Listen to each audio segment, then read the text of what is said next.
तो hello friend, चलिए video को स्टार्ट करते हैं। पार्ट नंबर 3 में जानते हैं कि आगे स्टोरी में हुआ क्या। तो चलिए वीडियो को स्टार्ट करते हैं। कर अपने पिता को कॉल करी। पापा पापा पापा प्लीज मुझे यहाँ से ले जाइए। यहाँ इस कमरे में कुछ है, लोग सही कह रहे हैं। पापा पापा प्लीज मुझे यहाँ से ले जाइए। पापा आप सुन रहे हैं ना? बस कर अब, वहाँ पढ़ने भेजा है या तुझे नौटंकी करने? पहले ही बोला था ना, बहाने नहीं चलेंगे। मैं तेरा इंतजार कर रही थी, तू कहाँ थी? कुछ नहीं, बस ये कमरा छोड़ दो रवीना, वरना मौत से बदतर सजा मिलेगी। क्या? अचानक एक अजीब तरह से संजना ने अपना सिर झुका लिया। उसके सारे बाल उसके चेहरे पर आ गए। संजना तो ठीक है ना? तभी रवीना का फोन बजा। स्क्रीन पर लिखा था संजना कॉलिंग। रवीना ने चौंक कर फोन उठाया तो उधर से संजना बोली, आजा रवीना, मेस चलते हैं। रवीना के पसीने छूट गए। उसने धीरे धीरे सामने बैठी संजना के कंधे पर हाथ रखा। वो सिर उठाती है। सामने जो बैठी थी वो संजना नहीं थी। प्लीज प्लीज मुझे जाने दो, प्लीज प्लीज मुझे जाने दो। मुझे इंसाफ चाहिए। कैसा इंसाफ? मुझे जला दिया गया था, अब मुझे बदला लेना है। किससे?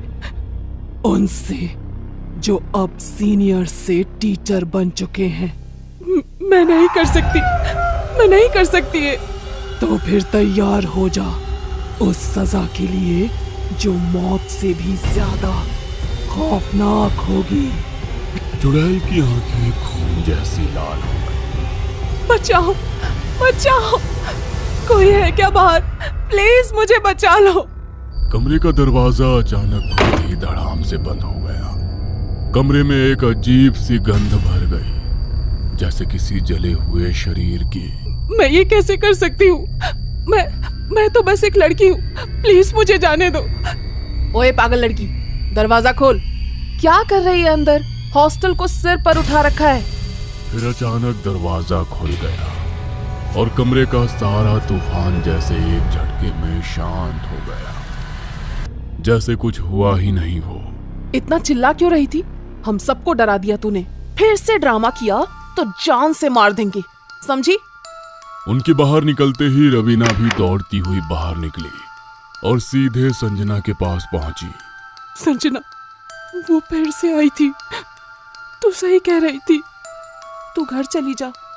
मेरे मम्मी पापा मेरी बात नहीं सुनते, उन्हें लगता है मैं बहाने बना रही हूँ।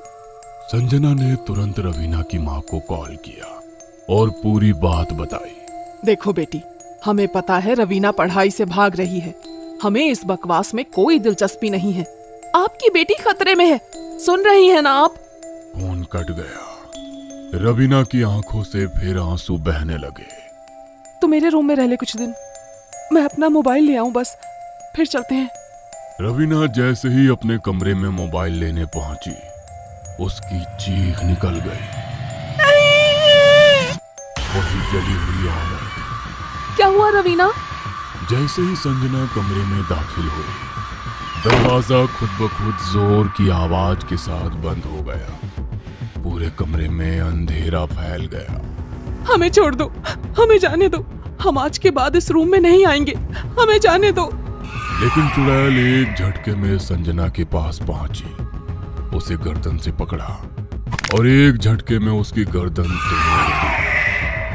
तुझे उन सीनियर से बदला लेना था, तूने मेरी दोस्त को क्यों मारा?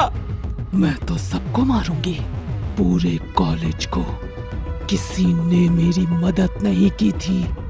उसका ये पागलपन देखकर रवीना एक कोने में बैठ गई और अपने मोबाइल पर इस बारे में सर्च करने लगी। Godavari girls hostel, room number 13।